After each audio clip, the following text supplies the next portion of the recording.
ఆనంద్ సాయినాథ్ మహారాజ్ की जय। नमस्कार साष्टांग श्री साईनाथ। नमस्कार साष्टांग श्री साईनाथ। नमस्कार साष्टांग श्री साईनाथ। नमस्कार साष्टांग श्री साईनाथ। अखिलांड कोटि ब्रह्मांड नायका राजाधिराज योगिराज परब्रह्म साईनाथ महाराज की जय। సాయినాథులకు మరొక్కసారి పాదాభివందనం చేసుకుంటూ శ్రీ గణేశునికి మన నమస్కారాలు, శ్రీ సరస్వతీదేవికి మన నమస్కారాలు, శ్రీ గురు మహారాజుకి మన నమస్కారాలు, శ్రీ కులదేవతకి మన నమస్కారాలు, శ్రీ సీతా శ్రీ రామచంద్రులకి మన నమస్కారాలు, శ్రీ సద్గురు సాయినాథులకి మన నమస్కారాలు, నింబాల్కర్ గారికి మన నమస్కారాలు, హేమాడ్ పంత్ గారికి మన నమస్కారాలు, విమలా శర్మ గారికి మన నమస్కారాలు, గురువులైన శ్రీరామ్ సారికి మన నమస్కారాలు, ఈ గ్రంథాన్ని అందించిన అనిత గారికి మన నమస్కారాలు, గురువు గారైన నారాయణ స్వామి గారికి మన నమస్కారాలు, అలివేలు మంగమ్మ సహిత భరద్వాజ మాస్టర్ గారికి మన నమస్కారాలు, శరత్ బాబూజీ గారికి మన నమస్కారాలు, అలాగే ప్రత్యక్షంగా పరోక్షంగా ఉన్న గురువులందరికీ ప్రతి ఒక్కరికి పేరు పేరున పాదాభివందనాలు చేసుకుంటూ మనకి ఇంత చక్కటి అవకాశం ఇచ్చిన భూమి తల్లికి, గాలికి, నీరుకి, అగ్నికి, ఆకాశానికి, నక్షత్రాలకి, సూర్యచంద్రులకి, ఈ విశ్వంలో ఉన్న ప్రతి ఒక్క జీవికి పేరు పేరున కృతజ్ఞతలు చెప్పుకుంటూ 26వ అధ్యాయంలోకి వెళ్దాం. అపస్మార ఆత్మహత్యా నివారణం లేక నిజ గురుపద స్థిరీకరణం. దర్శనానికి వచ్చిన పితలే కొడుకు మూర్ఛ రోగం బాగు చేయటం, పూణేకి చెందిన అంబేద్కర్ ఆత్మహత్య గురించి ఆలోచనను ఆపేయటం, ముంబై పంత్ని అతని గురుచరణాల్లో స్థిరపరచటం. పంచ మహాభూతాలని మనస్సు, ఇంద్రియాలతో తెలుసుకోగల సర్వ సజీవ నిర్జీవ పదార్థాల సముదాయంతో ఉన్న ఈ జగత్తు అద్దంలో పడే నగర ప్రతిబింబాల్లాగా మాయా పంజాలో పడిపోయే చిత్రమే. వాస్తవానికి ఈ విశ్వం అసలు ఉత్పన్నమే కాలేదు. అయినప్పటికీ ఈ జగత్తు ఆ ఆత్మస్వరూపంలో స్థితమై ఉండి సజీవ నిర్జీవాలతో ఉత్పన్నమైనట్లు కనిపిస్తుంది. అద్దంలో కనిపించేవన్నీ నిజానికి అందులో ఉండవు. నిద్రలో మనోప్రవృత్తిని అనుసరించి దృశ్యాలు కనిపిస్తాయి, కానీ మేలుకొన్న తర్వాత అవి నశించిపోతాయి. ఏకనాథ భాగవతం 2వ అధ్యాయంలో చూడండి, ఒకానొక నిద్రిస్తున్న వ్యక్తి స్వప్నంలో తన మనస్సులతో జగత్తుని కల్పించినట్టు అలా కనిపించే ఈ జగత్తు కేవలం మిథ్యే. జాగ్రత్తావస్థ ప్రాప్తిస్తే స్వప్నంలో అనుభవించిన సంసారం కరిగిపోతుంది. సద్గురువు నుంచి మహావాక్యోపదేశం అయితే అభేద జ్ఞానం అనే ఆనంద ప్రకాశం ప్రకటమవుతుంది. జగత్తు అస్తిత్వం ప్రకటమవటానికి ఆధారభూత సత్తా కేంద్రము ఈశ్వర స్వరూపి అయిన గురువు అనే ఆత్మ ప్రసన్నం అయినప్పుడే ఈ ఆత్మానుభవం కలుగుతుంది. ఈ ఆత్మరూపం స్వయం ప్రకాశము సత్స్వరూపము అయి ఉంది. అది నిజానికి పంచ మహాభూతాలు మాయా కౌతుకం ఆడే ఆటే. బ్రహ్మ నుంచి గరిక పోచ వరకు విస్తరించిన ఈ పంచ మహాభూతాత్మకమైన జగత్తు సర్వము కల్పితమే. ఇది కేవలం మాయ యొక్క దృశ్యమే. దాని నిజమైన స్వరూపం తెలియకపోవటం వల్ల త్రాటిని సర్పంగా, పూల మాలగా లేదా మణుల మాలగా, దొంగగా, నీటి ప్రవాహంగా పొరపాటు పడతాం. అలాగే ఆత్మ యథార్థ జ్ఞానం లేకపోవటం వల్ల ఆత్మలో ఈ జగత్తు విస్తరించి అస్తిత్వంలో ఉన్నట్లు కనిపిస్తుంది. గురోపదేశంతో మేలుకొనే సమయం వస్తే తత్వజ్ఞానంతో మయమైన దృశ్యం నశించిపోతుంది. గృ అనే ధాతువు యొక్క తృతీయ పురుషలో ఏకవచనం యొక్క రూపం అంటే గృహ్ణాతి. దీని అర్థం మనసులో పెట్టుకుంటే శిష్యుడికి తత్వజ్ఞానం ఉపదేశించడానికి గురువొక్కరే ఈ జగత్తులో సమర్థులని గుర్తుకొస్తుంది. గు అనే అక్షర గుణాతీత స్వరూపానికి నిదర్శనంగా ఉంటుంది. రు అనే అక్షరం రూపాతీత స్వరూపానికి నిదర్శనంగా ఉంటుంది. గుణానికి రూపానికి అతీతంగా అంటే నిర్గుణ నిరాకార స్వరూపాన్ని ప్రాప్తింప చేసేవారు లేదా సాక్షాత్కారం కలిగించే వారిని గురువు అంటారు. కనుక సాయిబాబాకి ఇలా విన్నపం చేస్తున్నాను.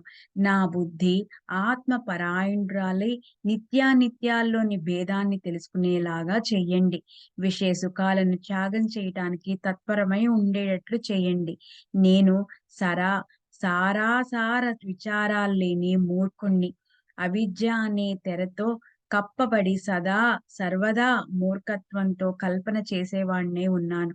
కనుక నాకీ సమస్య వచ్చింది. బాబా, గురువు, వేదాలు చెప్పిన మాటల్లో నేను అచంచల విశ్వాసాన్ని పెట్టేలాగా చెయ్యండి. అప్పుడు నా మనసు అద్దంలాగా స్వచ్ఛమవుతుంది. అందులో ఆత్మ జ్ఞానోపదేశ ముద్ర స్పష్టంగా పండుతుంది. అంటే మనసుకి బాగా అర్థమవుతుంది. ఓ సద్గురు సాయి సమర్థ, ఈ జ్ఞానంలోని యథార్థ సత్యతను నాకు తెలియజేయండి. ఎందుకంటే అనుభవం లేకుండా నోటికొచ్చినట్లు వాగితే పరమార్థం ఎలా సాధించబడుతుంది? కనుక బాబా, మీ ప్రభావంతో ఈ జ్ఞానాన్ని ప్రత్యక్షంగా శరీరంతో అనుభవింప చేయండి. అప్పుడు సాయుజ్యముక్తి అంటే జీవాత్మ పరమాత్మలో విలీనం అవటం సహజంగా ప్రాప్తిస్తుంది. కృపతో నాకీ దానం చేయండి. దానికోసం దేవా, సద్గురు సాయి, నేను మీ చరణాల్లో నా దేహాభిమానాన్ని అర్పిస్తాను. ఇక నుంచి మీరే అన్నీ చూసుకోవాలి. నా అహం నా దగ్గర లేదు. నా దేహాభిమానం మీరు తీసుకోండి. అప్పుడు నా సుఖ దుఃఖాల జ్ఞానం నాకుండదు. మీ ఇష్టమొచ్చినట్లు సూత్రాన్ని నడిపి నా మనసుని బంధించండి. లేదా నా అహంకారాన్ని స్వయంగా మీరు తీసుకుని సుఖదుఖాల అనుభవాన్ని కూడా మీరే తీసుకోండి. నాకు దాన్ని గురించిన చింత వద్దు. ఓ పూర్ణకామ, సాయినాథ, మీకు జయకారాలు. మీ పట్ల నా భక్తిని ఉంచండి. సర్వశుభ గోష్ఠికి నివాస స్థానమైన సాయినాథ, నా ఈ చంచల చిత్తాన్ని మీ పాదాల దగ్గర శాంతింపచేయండి. మీరు తప్ప మాకీ హితాన్ని బోధించేవారెవరు? మా దుఃఖాన్ని దూరం చేసి మా మనసుకి తృప్తి ఎవరు కలిగిస్తారు? బాబా, షిరిడీ అదృష్టం వల్ల మీరిక్కడికొచ్చారు. ఆ తర్వాత మీరు ఇక్కడే ఉండిపోయారు. ఈ స్థానాన్ని తీర్థక్షేత్రంగా చేశారు. షిరిడీ పుణ్యం ధన్యం. సాయి కృపావంతులై ఈ స్థానాన్ని తమ వ్యాసవంతో వాస్తవ్యంతో అలంకరించి దాన్ని అదృష్టవంతురాలుగా చేశారు. ఓ సాయినాథ, మీరే నాకు ప్రేరకులు. నా వాణ్ణి నడిపించేది మీరే అయినప్పుడు మరి మీ గుణగానాన్ని చేయటానికి మధ్యలో నేనెవర్ని? అన్ని పనులు చేసేది, చేయించేది మీరొక్కరే. మీతో నిత్య సహవాసమే మాకు వేదాంతాల అభ్యాసం. మీ చరిత్ర శ్రవణమే మాకు పురాణ గ్రంథ పారాయణం. ఒక్క క్షణం కూడా వృధా కానీయకుండా అదే పనిగా మీ నామాన్ని జపించటమే మా నిత్య ధ్యానం. ఇదే మాకు తృప్తి. ఈశ్వర భజనకి విముఖులమయ్యే సుఖం మాకవసరం లేదు. అంతకన్నా పరమార్థానికి బాధాకరమైన అధఃపతనమేమి ఉంటుంది? ఆనందాశ్రువులకే కాచిన వేడి నీరు, వాటితో మీ పాదాలు కడుగుతాము. గుండెల నిండా పొంగి పొర్లే శుద్ధ ప్రేమే చందనం, దాంతో మీ దేహానికి లేపనం పెడతాము.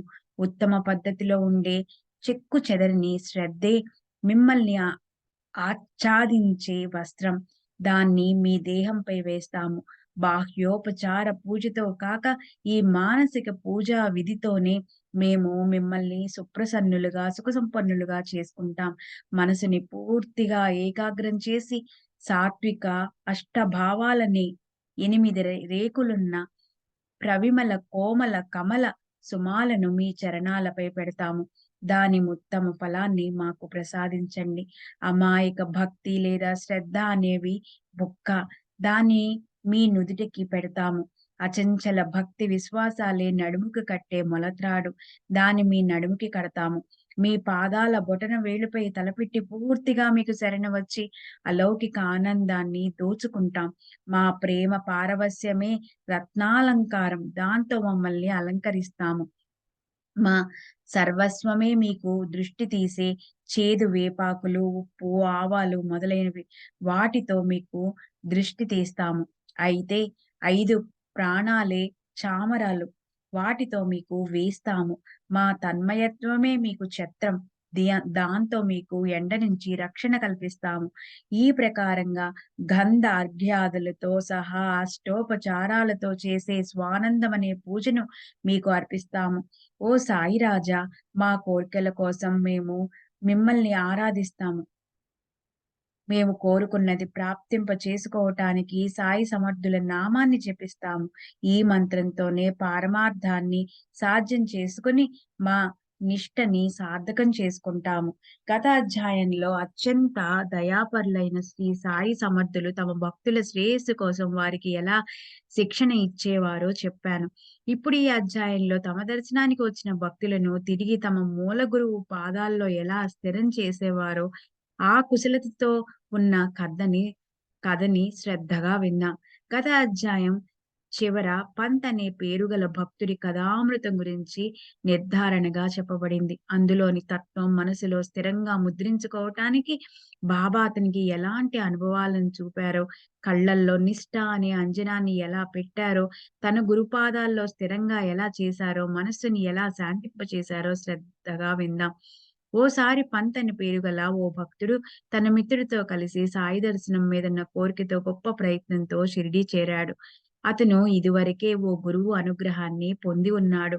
తన గురువు చరణాల్లో అతని మనస్సు స్థిరమైంది. అసలు షిరిడీ తనెందుకెళ్ళాలి అని అతని మనసులో శంక కూడా ఉత్పన్నమైంది. కానీ యోగంలో ఉంటే మానవులకు అనుకోకుండానే అదృష్టం కలిసొస్తుంది.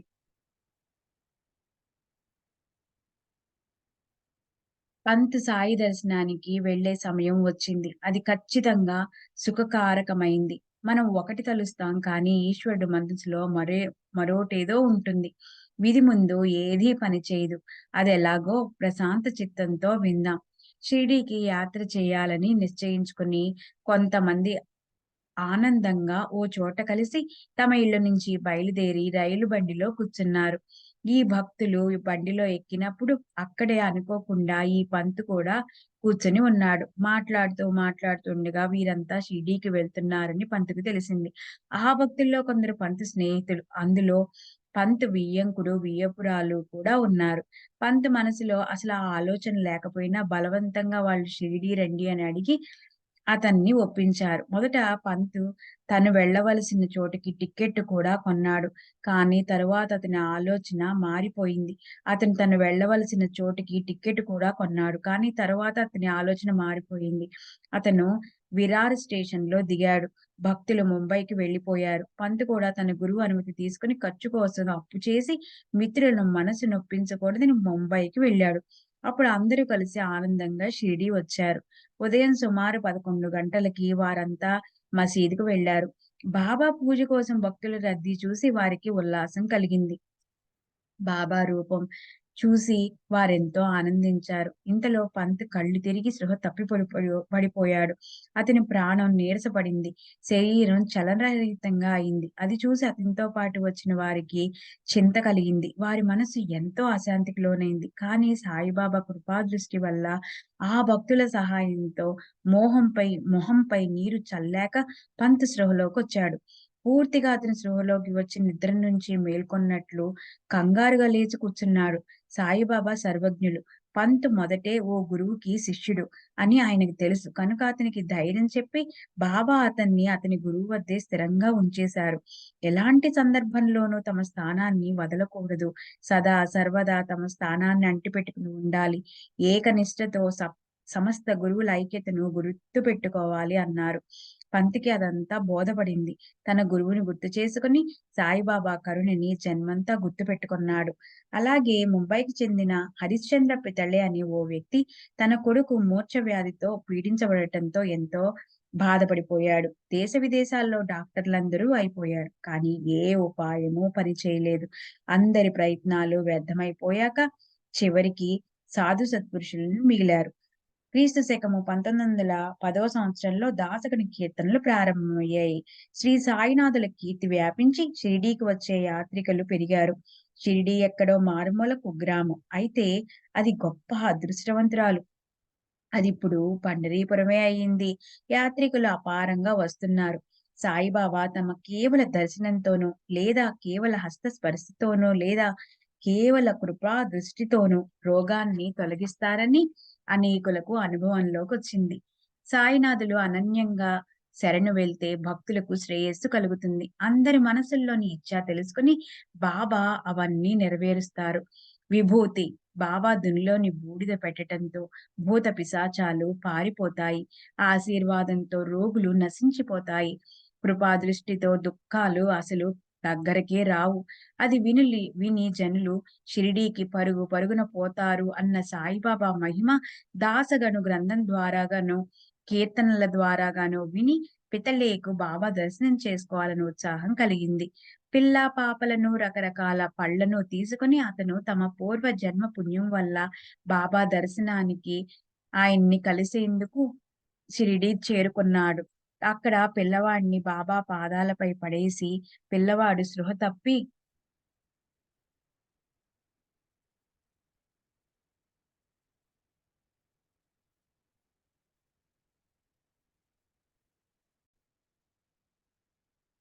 ఆశీర్వాదంతో రోగాలు నశించిపోతాయి. కృపాదృష్టితో దుఃఖాలు అసలు దగ్గరికే రావు.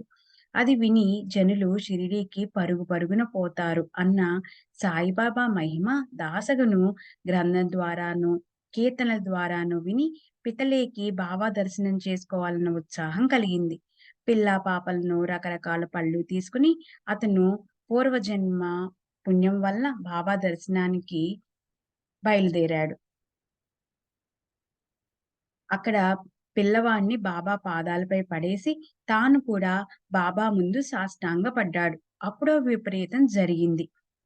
సాయిబాబా దృష్టితో చూడగానే పిల్లవాడు స్పృహ తప్పి కళ్ళు తిరిగి కింద పడిపోయాడు. పితలే మనసులో ఎంతగానో భయపడ్డాడు. ఆ తల్లిదండ్రులు భయపడిపోయారు. ఆ పిల్లవాడు నేల మీద స్పృహ లేకుండా అలా పడి పడి ఉండిపోయాడు. నోట్లో నుంచి బాగా నరుగులొచ్చాయి. ఈ దురదృష్టానికి ఏ ఉపాయం చేయాలి అని తల్లిదండ్రులకి చింత పట్టుకుంది. ఆ పిల్లవాడిని ఉచ్ఛ్వాస నిశ్వాసాలు ఆగిపోయినట్లు అనిపించింది. నోట్లో నుంచి అదే పనిగా నురగలు అలా వస్తూనే ఉన్నాయి. శరీరమంతా ముచ్చెమటలు పోశాయి. అతని బ్రతికి ఉంటాడన్న ఆశ సన్నగిలిగింది. అంతకుముందు ఆ పిల్లవాడికి అలాంటి మూర్ఛ ఎన్నో సార్లు వచ్చింది. అయితే ఒక్కసారి కూడా ఇంత దీర్ఘకాలం ఉండలేదు. ఆ మూర్ఛ నభూతో నభవిష్యత్ అన్నట్లుంది. దీంతో అతనికి మరణం ఆసన్నమవుతుందా ఏమిటి అన్న పరిస్థితి వచ్చింది. పిల్లవాడికక్కడ కలిగిన అలాంటి దురవస్థ చూసి తల్లికి కళ్ళల్లో అశ్రువులు ఆగలేదు. ఆమె మనసులో ఇలా అనుకుంది. మేమిచ్చింది ఎందుకొచ్చాము? ఇక్కడ జరిగిందేంటి? ఉపాయం వెతకటానికి పోతే అపాయం ఎదురైంది. సాయిబాబా పాదాలు అలా ప్రాణఘాతకంగా ఉన్నాయేంటి? మా ప్రయత్నాలన్నీ బూడిదలో పోసినట్లయ్యాయి. దొంగల భయంతో ఇంట్లోకి ప్రవేశిస్తే ఆ ఇల్లే దేహం మీద పడినట్లు, పులి తింటుందని ప్రాణభయంతో పారిపోయిన ఆవుకి దారిలో కసాయివాడు కలిసినట్లు, ఎండతో తప్పించిన బాటసారి చెట్టు నీడన విశ్రాంతి తీసుకోవాలనుకుంటే, ఆ చెట్టే పెకిలించబడి దేహం మీద పడినట్లు, దైవంపై శ్రద్ధతో ఆయన్ని పూజ చేయాలని పోతే, ఆ దేవాలయమే దేహం మీద ఒరిగిపోయినట్లుంది. బాబా అప్పుడు తల్లిదండ్రులైన పితల్లేకి ధైర్యం చెప్తూ ఇలా అన్నారు. మనసులో కొంచెం ధైర్యం పెట్టుకోండి. పిల్లవాడిని మీ బసకి తీసుకెళ్ళండి. అతన్ని జాగ్రత్తగా తీసుకెళ్ళండి. స్పృహలోకొస్తాడు. ఓ అరగంటలో అతని శరీరంలో స్పృహ వస్తుంది. ఊరికే తొందరపడకండి." తర్వాత వాళ్ళు అలాగే చేశారు. బావ మాటలు నిజమయ్యాయి. భార్యతో సహా పితలేకి ఎంతో ఆనందం కలిగింది చెప్పక్కర్లేదనుకుంటా. అతని మనసులో కుసుంక దూరంగా పారిపోయింది. అప్పుడు పితలే తన భార్యతో కలిసి బాబా దర్శనానికొచ్చాడు. ఎంతో వినయంగా సాయినాథులకి సాష్టాంగ నమస్కారం చేశాడు. తన పిల్లవాడు లేవటం చూసి కృతజ్ఞతాపూర్వకంగా మనసులో ఆనందించిన అతను బాబా పాదాలు నొక్కుతూ కూర్చుండిపోయాడు. అప్పుడు బాబా మందహాసంతో అతన్నిలా అడిగారు. "ఇప్పుడు ఈ శంఖ, కుశంకల తరంగాలు ఆగిపోయాయా? అచంచల విశ్వాసంతో ధైర్యంగా ఉండే వారిని శ్రీహరి రక్షిస్తాడు." పితలే మొదటే శ్రీమంతుడు. గొప్ప కులంలో జన్మించిన అతడు లోకంలో ప్రసిద్ధి చెందాడు. అతను బాబాకి పళ్ళు, తాంబూలాలు అర్పించి అక్కడున్న వారికి మిఠాయి పంచాడు. అతని భార్య ఎంతో సాత్వికురాలు. ఆమెది ప్రేమతత్వం, శ్రద్ధ కూడా ఎక్కువే. భావికురాలు కూడా. ఆమె బాబా వైపే తదేకంగా అలా చూస్తూ మసీదులో స్తంభం దగ్గర కూర్చునేది. బాబా వైపు అలా చూస్తుంటే ఆమె కళ్ళల్లో సుళ్ళు తిరిగిన అశ్రువులు చెక్కిళ్లపై దూసుకు ప్రవహించేవి. అదే విధంగా జరుగుతూ ఉంటే ఆమె ప్రేమలోని విశిష్టతను చూసి బాబా కూడా తమని తాము మైమర్చిపోయేవారు. దైవంలాగానే సత్పురుషులు కూడా భక్తులకు అధీనంలో ఉంటారు. తమను అనన్యంగా భజించే వారిపై వీరు కృప చూపిస్తారు. ఆ భక్తులు తిరుగు ప్రయాణానికి సిద్ధమై మసీదుకు బాబా దర్శనానికి వచ్చారు. బాబా ఆజ్ఞను, విభూతిని తీసుకుని బయలుదేరారు. ఇంతలో బాబా తమ జేబు నుంచి రూ. 3 తీసి పితల్లిని దగ్గరకు పిలిచి ఏమన్నారో వినండి. "బాబూ, ఇదివరకు నీకు నేను రూ. 2 ఇచ్చాను.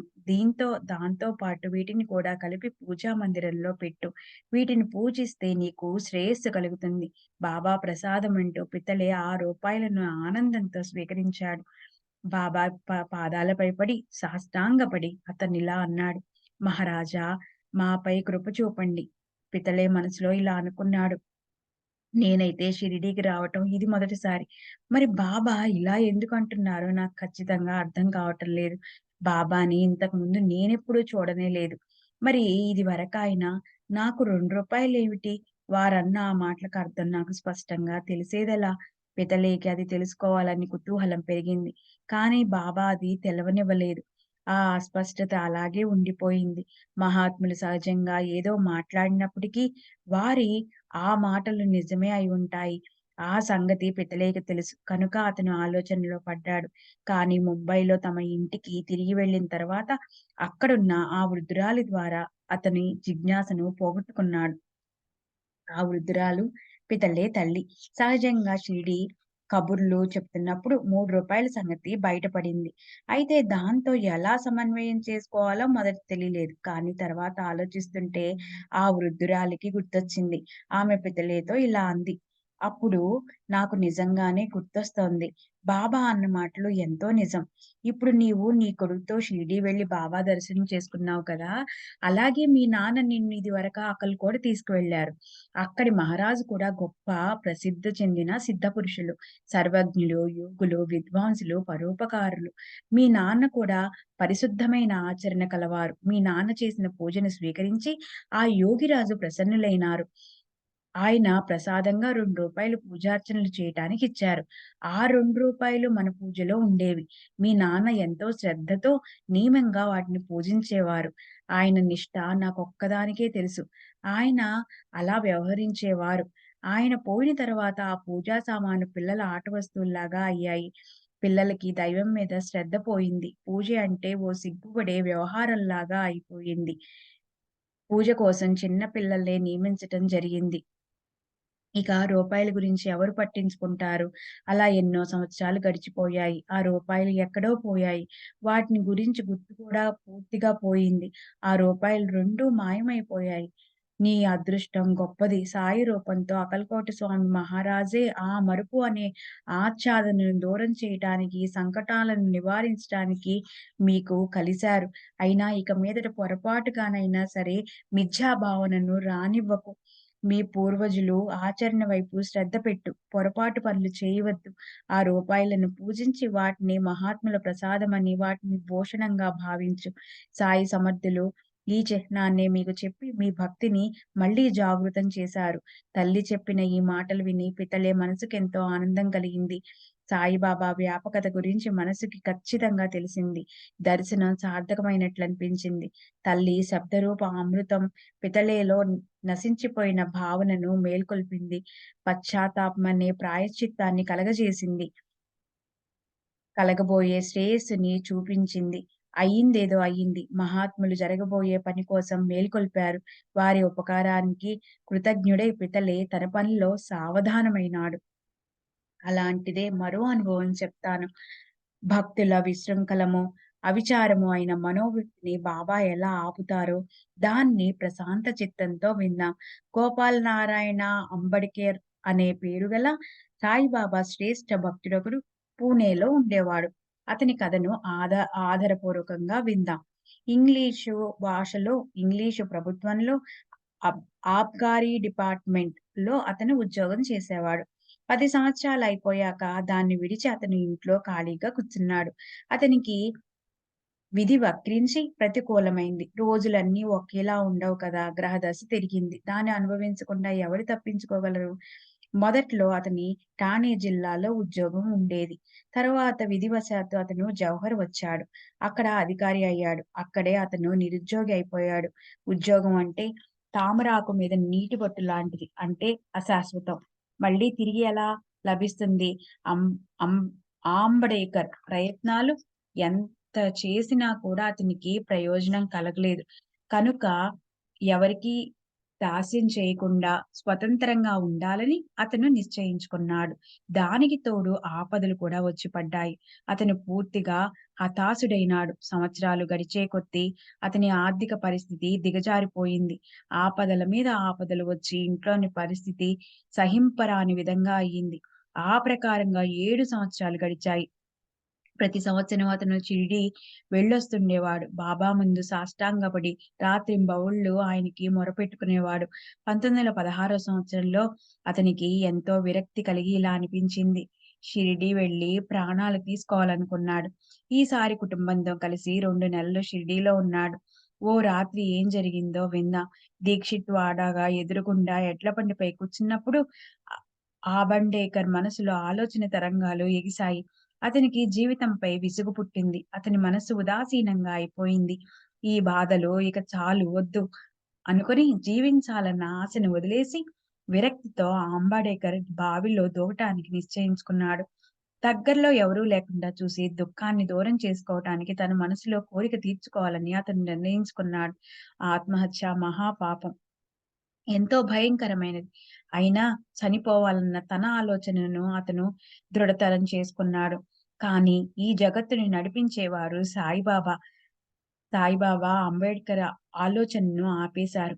అక్కడే 4 అడుగుల దూరంలో ఓ భోజన గృహం ఉంది. అది నడిపే అతను కూడా బాబా సేవకుడే.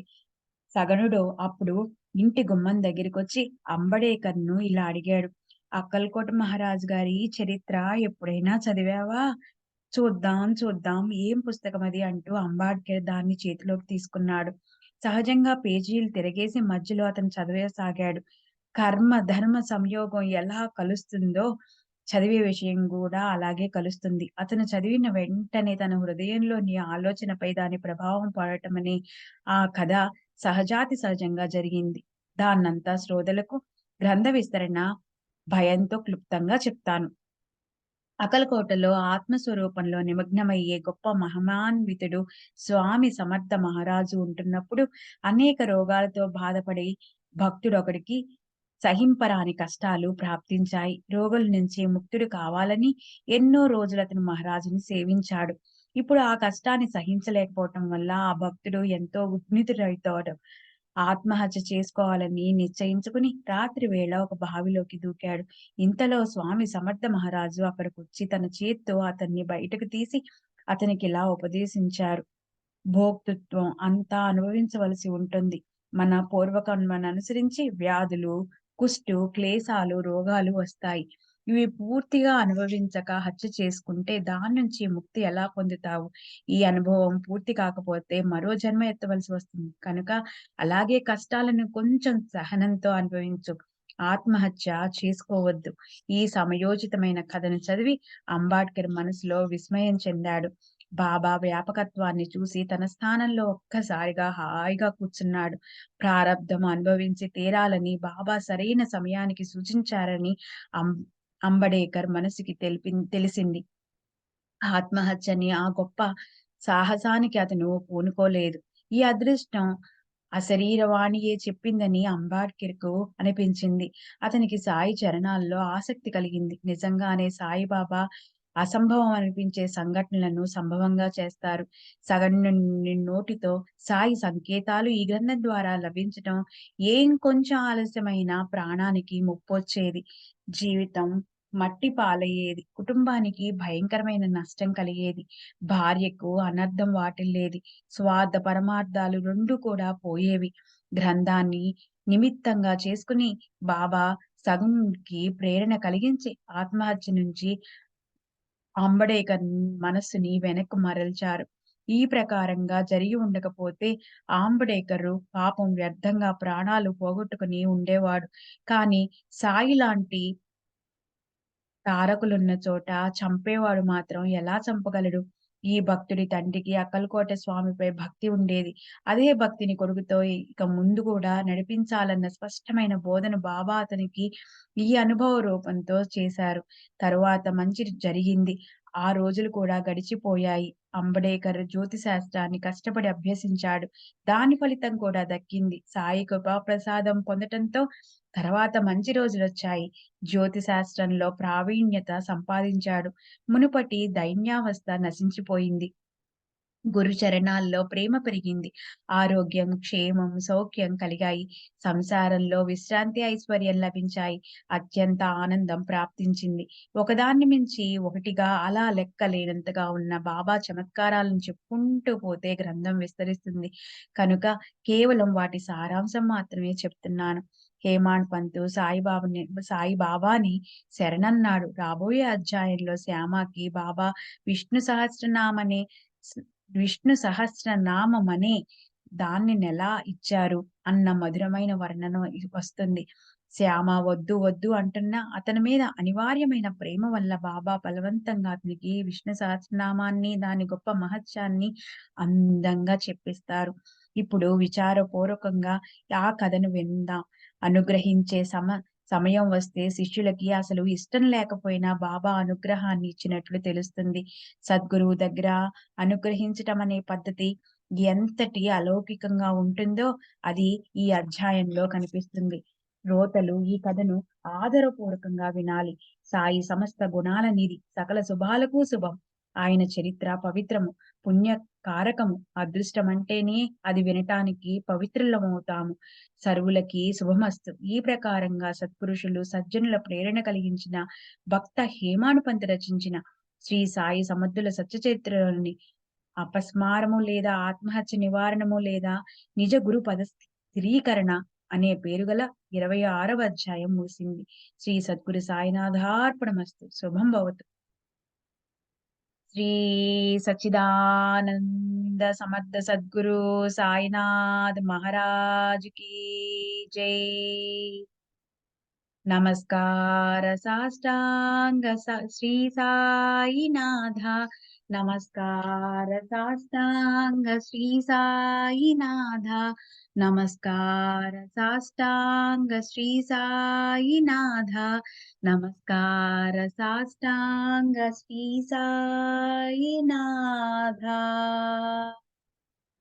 అఖిలాండ కోటి బ్రహ్మాండ నాయక రాజాధిరాజ యోగిరాజ పరబ్రహ్మ సాయినాథ్ మహారాజ్ की జై.